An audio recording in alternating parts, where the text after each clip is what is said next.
बताया, गौ माता के इन 3 श्राप से स्त्रियों के साथ ऐसा होता है। एक दिन देवर्षि नारद मुनि नारायण नारायण का जाप करते हुए वैकुंठ में आते हैं। तब माता लक्ष्मी और भगवान श्री हरि शेषनाग की शैया पर विश्राम कर रहे थे। तब नारद मुनि ने भगवान श्री हरि को प्रणाम किया और बोले, हे प्रभु, आज मेरे मन में 3 प्रश्न उठे हैं जिनका हल जानने हेतु मैं आपके पास आया हूँ। तब श्री हरि मुस्कुराते हुए बोले, हे वत्स नारद, आपका स्वागत है।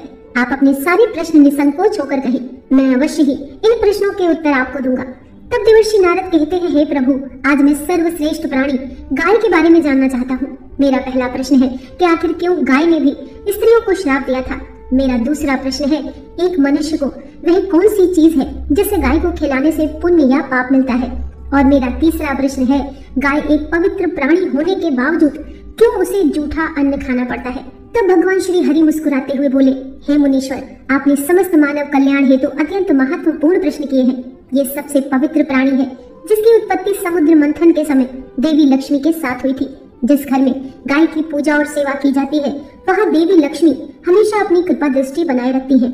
मैं आपके प्रश्नों के उत्तर इस पवित्र कथा के माध्यम से देना चाहता हूँ। जो भी मनुष्य इस कथा को ध्यान से पूरा सुनेगा उसके मैं 32 अपराध माफ करता हूँ और मृत्यु के बाद उस व्यक्ति को श्री कृष्ण के धाम गोलोक में स्थान मिलता है। तब नारद मुनि कहते हैं, हे प्रभु, मैं इस पावन पवित्र कथा को पूरा ध्यान से सुनूंगा, कृपया आप इस कथा को सुनाइए। तब भगवान श्री हरि कहते हैं, हे नारद, एक समय की बात है। मध्य देश में एक किसान जिसका नाम श्याम था और उसकी गाय का नाम नंदिनी था। श्याम हर दिन अपनी गाय को चराने के लिए खेतों में ले जाता, उसकी हर रोज नित्य सेवा करता था। नंदिनी भी अपने मालिक श्याम से बहुत अधिक लगाव रखती थी। उसका एक बछड़ा भी था जो हमेशा उसके साथ रहता था। वह दोनों एक दूसरे से प्रेम पूर्वक व्यवहार करते थे। इसी तरह कई सालों तक श्याम अपनी गाय नंदिनी की सेवा करता रहा और नंदिनी भी उसे बहुत सारा दूध देकर श्याम और उसके परिवार का पोषण करती थी। श्याम गाय के दूध को बेचकर अपने परिवार का पालन। फिर कुछ दिनों के बाद श्याम का विवाह गांव के एक किसान की बेटी यमुना से हुआ। यमुना दिखने में तो सुंदर थी, लेकिन वह एक लालची और क्रूर स्वभाव की स्त्री थी। जिस दिन वह विवाह करके श्याम के घर आई, तभी से वह श्याम को अपनी मांगे पूरी करवाने के लिए जिद किया करती थी। हमेशा उसे भला बुरा और अपशब्द बोलती थी। वह हर दिन सुबह देर से जागती थी तथा देर से भोजन बनाती थी और बचा हुआ बासी अन्न गाय को खिलाती थी। तभी भगवान श्री हरि कहते हैं, हे नारद, फिर एक दिन यमुना ने स्वयं के लिए कुछ गहने खरीदवाने के लिए श्याम को मना लिया और कहा कि सुनिए, हमारी गाय का जो बछड़ा है हम उसे बेच देते हैं, वैसे भी हमें उसकी कोई जरूरत नहीं है। तब श्याम ने मना किया तो वह श्याम के साथ जोर से झगड़ने लगी, जिससे बेचारा श्याम उसकी जिद के आगे हताश होकर उसने ना चाहते हुए भी गाय के बछड़े को बेच दिया। इस कारण से नंदिनी गाय और श्याम दोनों बहुत दुखी होकर एक दूसरे को ताकते ही रह गए। फिर कुछ दिन बीतने के बाद श्याम की गाय ने दूध देना बंद कर दिया तो यमुना ने उसे घर से बाहर निकाल दिया। और फिर भगवान श्री हरि कहते हैं, हे नारद, गाय एक बेजुबान प्राणी अवश्य है, किंतु वह मनुष्य के हाव भाव को अच्छी तरह से समझती है। और वह वहाँ से चली गई। नंदिनी अपना जीवन गांव के पास वाले जंगल में व्यतीत करने लगी। जब कुछ दिन बीतने के बाद गाय गर्भवती हो गई और वह अपना जीवन उसी जंगल में रहकर जीने लगी। कुछ महीने बीतने के बाद श्याम की गाय नंदिनी ने यह सोचा कि जब मुझे बच्चा हो जाएगा तो श्याम और उसकी पत्नी यमुना शायद फिर से मुझे अपने घर वापस ले जाएंगे। इसीलिए उसने दूसरे बछड़े को श्याम के खेत में जाकर जन्म दिया। तब अगले दिन यमुना जब खेत में आई तो उसने देखा कि नंदिनी गाय ने उन्हीं के खेत में एक बछड़े को जन्म दिया है। तब यमुना के मन में फिर से बुरा ख्याल आया कि अब मैं इसके बछड़े को बेचकर धन कमाऊंगी और दूध से हमारा परिवार सुखपूर्वक जीवन यापन करेगा। वह ऐसा सोच ही रही थी कि नंदिनी का नवजात शिशु जो अभी अभी जन्मा था माँ के रक्त से भरा हुआ जमीन पर रेंगने लगा, जिस कारण से उसके शरीर पर कंकड़ों के कारण छोटे छोटे घाव होने लगे थे। अपने नवजात शिशु की ऐसी हालत पर नंदिनी गाय को बहुत असहज महसूस होने लगा और तड़पते हुए अपने बच्चे की ओर देखने लगी, क्योंकि वह कुछ भी नहीं कर सकती थी। लेकिन जब उसने यमुना को उसकी ओर आते हुए देखा तो उसे करुण पुकार लगाते हुए कहा, हे देवी, कृपा करें और मेरे नवजात शिशु को इस पीड़ा से मुक्त करें। इसके नाजुक शरीर को जमीन पर पड़े हुए कंकड़ चुभने के कारण उसे यातनाएं हो रही हैं। जब यमुना ने गाय के बछड़े की ओर देखा तो वह अत्यंत दुर्गंध युक्त रक्त में पड़ा रेंगता हुआ अपनी माँ की तरफ बढ़ रहा था। तब यमुना को उस गाय के शिशु की ऐसी हालत देखकर उसे उस पर दया आने के बजाय घिन आने लगी और उसने गाय के बच्चे को ना उठाते हुए कहा, भला मैं तुम्हारे ऐसे गंदे बछड़े को क्यों छू लूं? भगवान श्री हरि कहते हैं, हे नारद, वह गाय यमुना से बहुत याचना करने लगी। रोते हुए गिड़गिड़ाते हुए हृदय के अंतर मन से उससे विनती करने लगी, किंतु यमुना ने क्रूर स्वभाव के कारण उसने गाय के बछड़े को छुआ तक नहीं। और वह वहां से चली गई। गाय बार बार उससे विनती करती रही, किंतु यमुना ने उसकी बातों पर ध्यान नहीं दिया।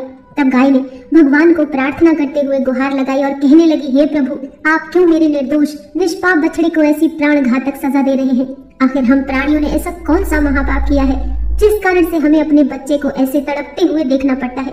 गाय की ऐसी करुण पुकार सुनकर स्वयं श्री कृष्ण वहां पर पधारे और उन्होंने गाय सहित समस्त प्राणियों को आशीर्वाद दिया कि उनके बच्चे जन्म लेने के बाद तुरंत ही चलने लगेंगे, जिस कारण से वह उनके स्वयं के माँ के आसपास रह सकेंगे।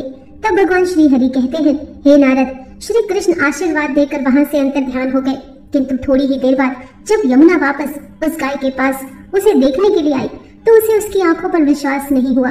गाय का बच्चा खुद से खड़ा था, तो यमुना ने गाय के बच्चे को हल्का सा धक्का देकर जमीन पर गिरा दिया। जब गाय ने यमुना की ये घिनौनी हरकत को देखा तो उसे बड़ा ही क्रोध आया और उसने समस्त संसार, देवी देवताओं, अग्नि, वायु, आकाश, जल और वृक्षों को साक्षी मानते हुए यमुना को श्राप दिया और कहा, हे दुष्ट स्त्री, आज तुमने अपनी क्रूरता की सभी हदें पार कर दी हैं। मैं आज समस्त संसार को साक्षी मानते हुए तुम्हें और समस्त मानव जाति को ये श्राप देती हूँ कि जब भी तुम्हारा बच्चा पैदा होगा तो उसे चलने के लिए सहारे की जरूरत पड़ेगी और तुम्हारे बच्चे को चलने के लिए 1 वर्ष तक का समय लगेगा।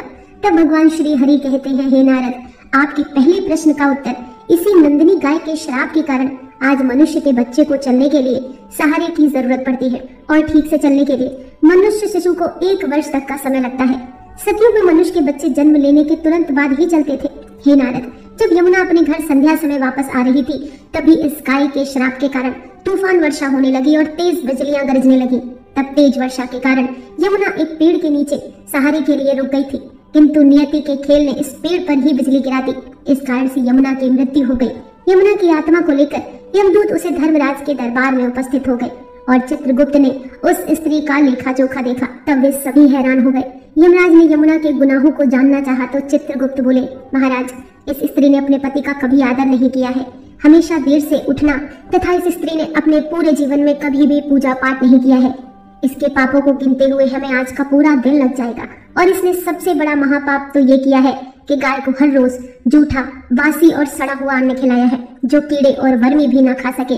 साथ ही एक गाय के नवजात शिशु की मदद तक नहीं की। तब धर्मराज बोले, इस स्त्री को कुंभी पार्क नरक में डालकर तल दिया जाए, उसके बाद इस जहरीली वैतरणी में डाल दिया जाए और इस स्त्री को 16 नरकों की सजा दी जाए। भगवान श्री हरि कहते हैं, हे नारद, यमदूत स्त्री को इन सारे प्रकार के नरक में डाल देते हैं और उसकी आत्मा को बहुत पीड़ा देते हैं। ये सिलसिला पूरे 1 वर्ष तक चलता रहा। अब उसकी सारी सजाएं पूरी हो गई। फिर धर्मराज ने उस स्त्री को गाय को हमेशा से जूठा, सड़ा हुआ अन्न खिलाने के कारण उसे सुअर की योनि में जन्म लेकर हमेशा कीचड़ में रहने का और दुर्गंध युक्त पदार्थ खाने का आशीर्वाद दे दिया। भगवान श्री हरि कहते हैं, हे मुनि, अब मैं आपको बताता हूँ कि आखिर क्यों गाय को जूठा अन्न खाना पड़ा था। ये बात सतयुग की है। जब शिव जी और माँ पार्वती समुद्र के किनारे विहार करने गए थे तो शिव जी के मन में शरारत करने की सूझी। उन्होंने पार्वती से कहा, हे देवी, मुझे अचानक आवश्यक कार्य से जाना पड़ रहा है, मैं कार्य पूरा करके अभी आता हूँ, तब तक आप मेरी यही प्रतीक्षा करो। दरअसल शिव जी माँ पार्वती को परेशान करना चाहते थे। शिव जी की बात मानकर देवी पार्वती अकेले ही तट पर बैठने लगी। इसी तरह शाम हो गई और उस दिन शिवरात्रि थी। जब रात तक शिव जी ना लौटे तो माता पार्वती ने तट पर ही रेत के शिवलिंग का निर्माण किया और आसपास उपलब्ध पूजन सामग्री से रात भर शिव जी का निर्जला निराहार व्रत संपूर्ण किया। शिव जी सूक्ष्म रूप में वहीं उपस्थित थे और हर गतिविधि के साक्षी थे। सुबह होने पर पार्वती ने समुद्र में रेत के शिवलिंग और पूजन सामग्री का विसर्जन कर दिया।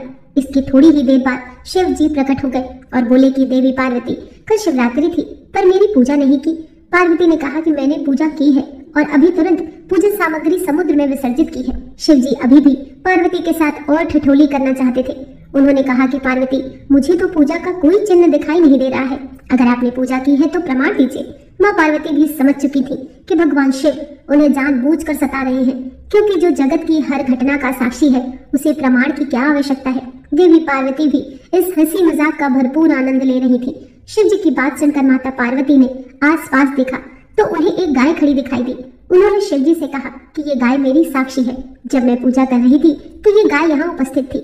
शिव जी ने गाय से पूछा कि क्या पार्वती ने पूजा की है, तो उस गाय ने ना में सर हिला दिया। शिव जी ने कहा, पार्वती, आप असत्य कह रही हैं, गाय ने आपकी गवाही नहीं दी। शिव जी के सामने स्वयं का अकारण झूठा साबित होना पार्वती सहन नहीं कर पाई और क्रोध में आकर उन्होंने इस वक्त गाय को श्राप दे दिया। माँ पार्वती ने श्राप देते हुए कहा कि तू दिव्य जन्मा है, तू जगत कल्याण के लिए प्रकट हुई है, इसीलिए जनहित के लिए तेरे गुण यथावत रहेंगे, किंतु जिस मुंह से तूने झूठी गवाही दी है उसे दंड भुगतना होगा। झूठ बोलने के कारण अब से जूठन ही तेरा आहार होगी। इस तरह झूठ बोलने से गौ माता क्रोध की भागी बनी और आज तक उनकी संतति अच्छा भोजन प्राप्त होने के बावजूद भी जूठन खाने के लिए बाध्य है। भगवान श्री हरि कहते हैं, हे नारद, अब मैं आपको गाय के विषय में महत्वपूर्ण जानकारी देता हूँ। अक्सर मनुष्य गाय से पुण्य पाने के लिए कई प्रकार के व्रत पूजा पाठ करते हैं, किंतु उन्हें एक गाय को ये कुछ चीजें भूल कर भी नहीं खिलानी चाहिए। द्वार पर आई गौ माता को कभी भी बिना रोटी खिलाए जाने न दें। गौ माता को रोटी और ताजी हरी घास खिलाना चाहिए। यूं भी हम हर दिन पहली रोटी गौ माता के लिए बनाते ही हैं। गौ माता को रोटी खिलाने से हमें बहुत पुण्य मिलता है। गौ माता को कभी भी बासी और सड़ा गला खाना नहीं खिलाना चाहिए।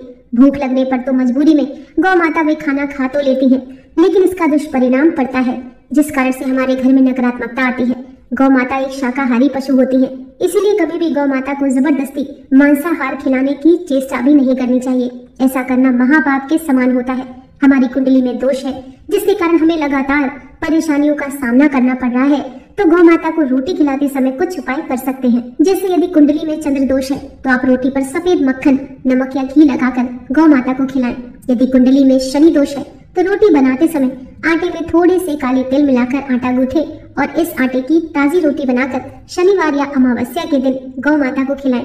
इसी तरह मंगल या गुरु दोष हो तो रोटी के ऊपर हल्दी लगाकर गौ माता को खिलाएं। ये उपाय करने पर हम इन सभी दोषों के दुष्प्रभाव से काफी हद तक अपना बचाव कर सकते हैं। इसी तरह कुंडली में यदि शनि की 7.5 या महादशा है तो हर शनिवार को और अमावस्या को काले रंग की गाय को घास या रोटी खिलाएं और इसकी पूजा करें। इससे शनि दोष कम होता है। गौमूत्र यानी कि गाय का मूत्र बहुत ही उपयोगी, पवित्र और स्वास्थ्य की दृष्टि से अत्यंत हितकारी होता है। गौमूत्र में बहुत से खनिज पदार्थ और स्वास्थ्यवर्धक तत्व होते हैं जो हमारे शरीर को शुद्ध करते हैं और बहुत से रोगों से भी बचाते हैं।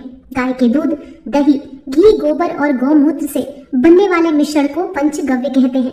पंचगव्य को पाप नाशक कहा जाता है और हमारे हिंदुओं की एक धार्मिक विधि प्रायश्चित करने में उपयोग किया जाता है।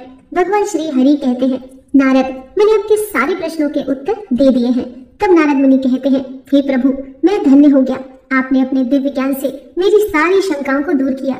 मैं इस ज्ञान का प्रसार समस्त मानव जाति के कल्याण हेतु अवश्य करता हूँ।